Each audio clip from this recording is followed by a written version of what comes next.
আসসালামু আলাইকুম রহমতুল্লাহ। কবরের জিন্দেগি বড় কঠিন জিন্দেগি। নবীজি সাল্লাল্লাহু আলাইহি ওয়াসাল্লাম বলেন, ও সাহাবীরা, তোমরা পরিপূর্ণ মুসলমান না হয়ে, পরিপূর্ণ ইমানদার না হয়ে মৃত্যুবরণ করিও না। কেননা মৃত্যুর পর ওই গহীন কবরের আযাব তোমরা সহ্য করতে পারবে না। তাই কাজেই তোমরা পরিপূর্ণ মুসলমান না হয়ে মৃত্যুবরণ করিও না। প্রিয় দর্শক, আজকের এই ভিডিওতে আমি আলোচনা করব 5টি বিষয় সম্পর্কে। 5টি বিষয় হচ্ছে 5টি ইস্তেগফার।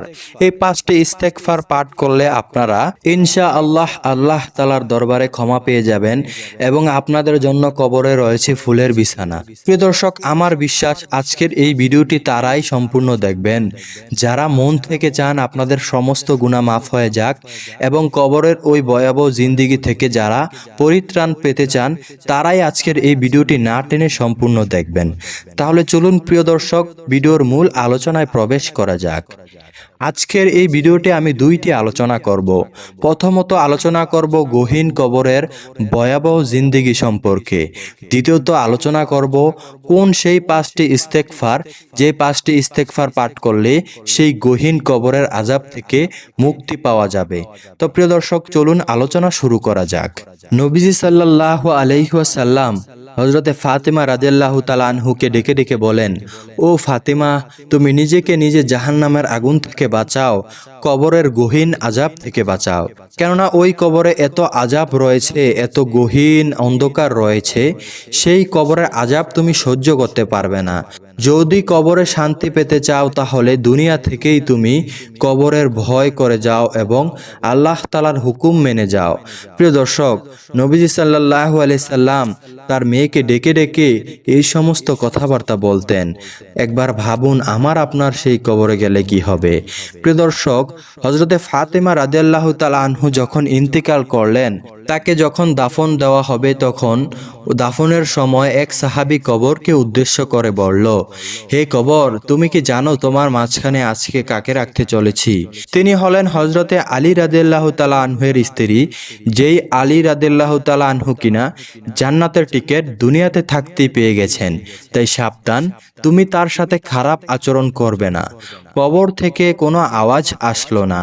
দ্বিতীয়বারের মতো ওই সাহাবী কবরকে উদ্দেশ্য করে আবার প্রশ্ন ছুড়লেন, হে কবর, তুমি কি জানো তোমার মাঝখানে কাকে রাখতে চলেছি? হযরতে হাসান হোসাইন রাদিয়াল্লাহু তাআলা আনহু, যারা হবে জান্নাতের যুবকদের সর্দার, আমি তাদের আম্মাকে তোমার মাঝখানে রাখতে চলেছি। সাবধান, তুমি তার সাথে খারাপ আচরণ করিও না। দ্বিতীয়বারের মতো কবর থেকে কোনো আওয়াজ আসলো না। তখন সাহাবী আবার কবরকে উদ্দেশ্য করলে বললেন, হে কবর, তুমি কি জানো তোমার মাঝখানে কাকে রাখতে চলেছি? সাবধান, তার সাথে খারাপ ব্যবহার করবে না। তিনি হলেন দু জাহানের বাদশাহ হযরতে মুহাম্মাদুর রাসূলুল্লাহ সাল্লাল্লাহু আলাইহি ওয়াসাল্লামের আদরের একমাত্র কন্যা হযরতে ফাতিমা রাদিয়াল্লাহু তাআলা আনহু। তাই তার সাথে খারাপ আচরণ করবে না। ফাতিমা রাদিয়াল্লাহু তাআলা আনহু হবেন জান্নাতের মহিলাদের সর্দারিনী। তাই সাবধান, তুমি তার সাথে খারাপ আচরণ করবে না। প্রিয় দর্শক, তৃতীয়বারের সময় কবর থেকে একটি ভয়ানক আওয়াজ আসলো। যে আওয়াজটি দুনিয়ার কোনো মুমিন যদি শুনে তার অন্তর কেঁপে উঠবে। কবর থেকে আওয়াজ আসলো, হে সাহাবী, আমি কাউকেই চিনি না। আমি চিনি না হযরতে আলী রাদিয়াল্লাহু তাআলা আনহুর স্ত্রীকে, আমি চিনি না হযরতে হাসান হুসাইন রাদিয়াল্লাহু তাআলা আনহুর আম্মাজানকে, আমি চিনি না হযরতে মুহাম্মদ রাসূলুল্লাহ সাল্লাল্লাহু আলাইহি ওয়াসাল্লামের কন্যাকে। আমি একমাত্র চিনি নেক আমল।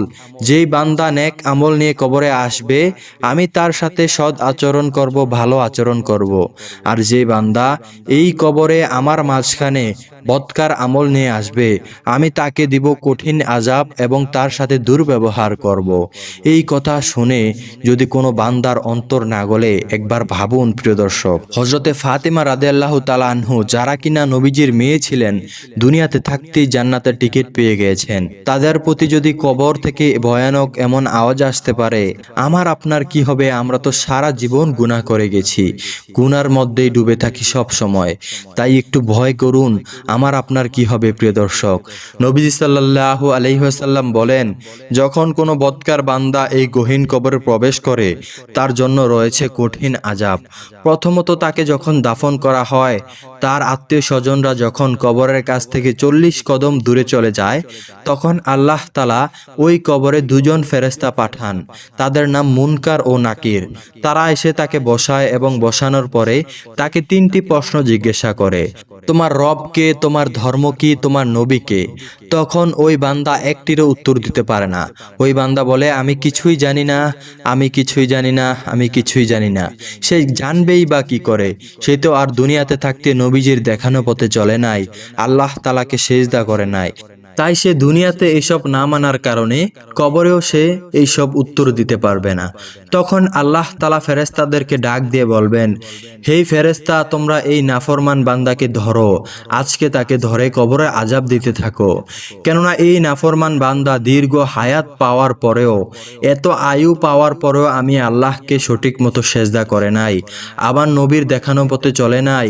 এই বান্দা দুনিয়াতে জুলুম করে বেরিয়েছে, নিজের প্রতি নিজে জুলুম করেছে এবং মানুষের সাথে অন্যায় অত্যাচার কাজ করেছে।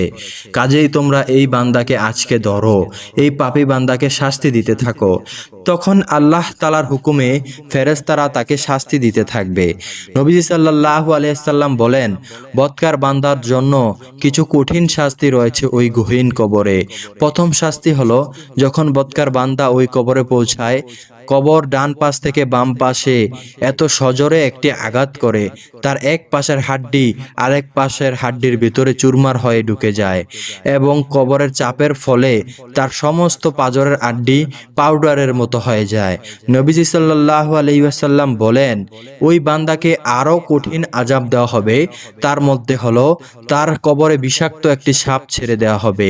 ওই সাপটি এত বিষাক্ত, নবীজি সাল্লাল্লাহু আলাইহি ওয়াসাল্লাম বলেন, ওই সাপটির যদি একটু নিঃশ্বাস দুনিয়ার এই জমিনে পড়তো, দুনিয়ার যত ফসল ফলাদি গাছপালা তোমরা দেখতে পাচ্ছ, সমস্ত কিছু নিষ্ক্রিয় হয়ে যেত, সমস্ত কিছু জ্বলে পুড়ে ছারখার হয়ে যেত। প্রিয় দর্শক, একবার ভাবুন, এমন বিষাক্ত সাপ যদি আমাকে আপনাকে ওই গহীন কবরে দংশন করে, আমি আপনি কি সহ্য করতে পারবো? অবশ্যই না। নবীজি সাল্লাল্লাহু আলাইহি সাল্লাম বলেন, বদকার বান্দাকে আরো একটি কঠিন আযাব দেওয়া হবে। তার কবরে একজন অন্ধ ফেরেশতাকে হাতুড়ি দিয়ে ছেড়ে দেওয়া হবে। ওই অন্ধ ফেরেশতা হাতুড়ি দ্বারা চোখ বুজে ওই বান্দার উপর পিটতেই থাকবে। নবীজি সাল্লাল্লাহু আলাইহি সাল্লাম বলেন, ওই অন্ধ ফেরেশতার একটি হাতুড়ির আঘাত যদি দুনিয়ার কোনো জমিনে পড়তো বা দুনিয়ার কোনো পাহাড়ে পড়তো, ওই পাহাড় চূর্ণ বিচূর্ণ হয়ে যেত। আল্লাহু আকবার। প্রিয় দর্শক, আপনি কি সহ্য করতে পারবেন সেই হাতুড়ির আঘাত? অবশ্যই না। নবীজি সাল্লাল্লাহু আলাইহি সাল্লাম আরো ভয়ানক কথা বলেন। নবীজি সাল্লাল্লাহু আলাইহি সাল্লাম বলেন, ওই বান্দার যখন পিপাসা লাগবে, তাকে খেতে দেওয়া হবে গরম পুঁজ, নিকৃষ্ট পুঁজ, যেই পুঁজ মানুষের শরীর থেকে বেয়ে বেয়ে পড়ে, সেই পচন থেকে মানুষের অঙ্গ থেকে যে পুঁজ বেয়ে বেয়ে পড়ে, এই পুঁজগুলো গরম করে তাকে খেতে দেওয়া হবে। এই নিকৃষ্ট পুঁজ খাওয়ার সাথে সাথে তার মগজগুলো গরমের সাথে টকবক টকবক করে ভাতের মতো ফুটতে থাকবে। একবার চিন্তা করে দেখুন, এই দুনিয়াতে আমরা এই নিকৃষ্ট পুঁজকে কত ঘৃণা করি, আর কবরে আমাদেরকে পিপাসা লাগলে খেতে দেওয়া হবে এই গরম পুঁজ, যদি আমরা বদকার আমল নিয়ে যাই। প্রিয় দর্শক, নবী সাল্লাল্লাহু আলাইহি সাল্লাম আরেকটি ভয়ানক কথা বলেন, যদি ওই বান্দার খিদা লাগে, তাকে খেতে দেওয়া হয় কাঁটাযুক্ত ফল। ওই কাঁটাযুক্ত ফলের নিদর্শন আপনারা দুনিয়াতেই দেখতে পাবেন। আপনারা যারা আমরা চিনে থাকেন, আমরার ভিতরে একটি আটি থাকে, আমরা খাওয়ার পরে ভিতরে যে আটিটি কাঁটাযুক্ত থাকে, সেই আটি থেকে কয়েক হাজার গুণ কাঁটাযুক্ত থাকবে সেই ফল এবং কয়েক গুণ বড় থাকবে। সেই বান্দা যখন ওই ফলটি খাবে, তার গলা দিয়ে নামবেও না, বের করার চেষ্টা করলে বেরও হবে না, তার গলার মাঝখানে ওই কাঁটাযুক্ত ফলটি আটকে থাকবে। প্রিয় দর্শক, একবার ভাবুন, কবরের এই গহীন আযাব থেকে কি আমি আর আপনি মুক্তি পেতে পারবো? হ্যাঁ প্রিয় দর্শক, যদি এই গহীন আযাব থেকে মুক্তি পেতে চান তাহলে আজকে আমার এই 5টি ইস্তেগফার বলা এই 5টি ইস্তেগফার আপনারা নিয়মিত পাঠ করবেন।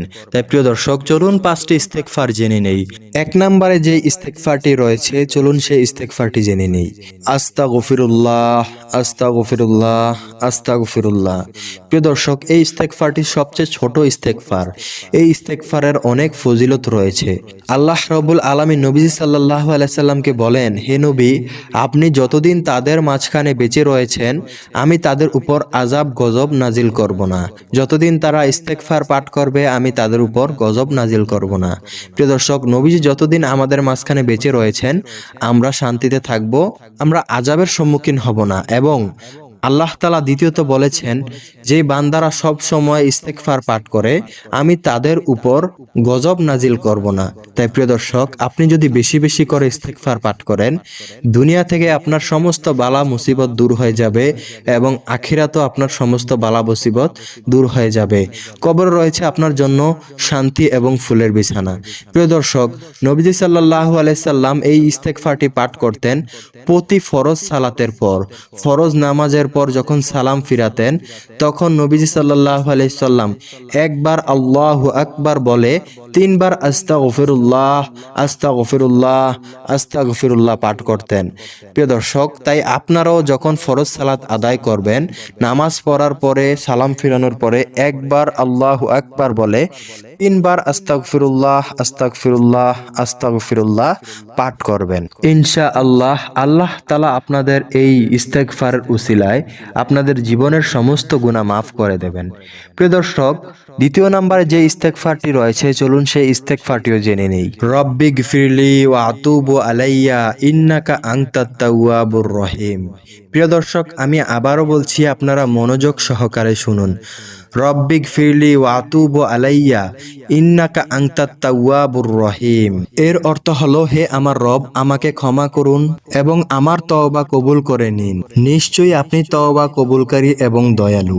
প্রিয় দর্শক, আপনারা এই ইস্তেগফারটিও মুখস্থ করে নেবেন। এই ইস্তেগফারটির অনেক ফজিলত রয়েছে, তাই বেশি বেশি করে এই ইস্তেগফারগুলো পাঠ করবেন। তো প্রিয় দর্শক, চলুন এখন তৃতীয় নম্বরে যে ইস্তেগফারটি রয়েছে আমরা তৃতীয় নম্বর ইস্তেগফারটি জেনে নেই। প্রিয় দর্শক, নবীজি সাল্লাল্লাহু আলাইহি সাল্লাম বলেন, কোন বান্দা যদি যুদ্ধ থেকে পলায়ন করে আসে, এবং যুদ্ধ থেকে পলায়ন করা ইসলামে একটি বড় পাপ এবং একটি বড় কবিরা গুনাহ। যদি এই কবিরা গুনাহ সে করে থাকে আল্লাহ তাআলা তাকেও ক্ষমা করে দেবেন যদি সে এই ইস্তেগফারটি একবার পাঠ করে। প্রিয় দর্শক, নবীজি আরো বলেন, যদি কারো পাহাড় পরিমাণ গুনাহ থাকে ওই বান্দা যদি এই ইস্তেগফারটি একবার পাঠ করে আল্লাহ তাআলা তাকেও ক্ষমা করে দেবেন। সেই ইস্তেগফারটি হলো আস্তাগফিরুল্লাহাল্লাযী লা ইলাহা ইল্লা হুয়াল হাইয়ুল কাইয়্যুম ওয়া আতুবু ইলাইহি লা হাওলা ওয়ালা কুওয়াতা ইল্লা বিল্লাহিল আলিয়্যিল আযীম।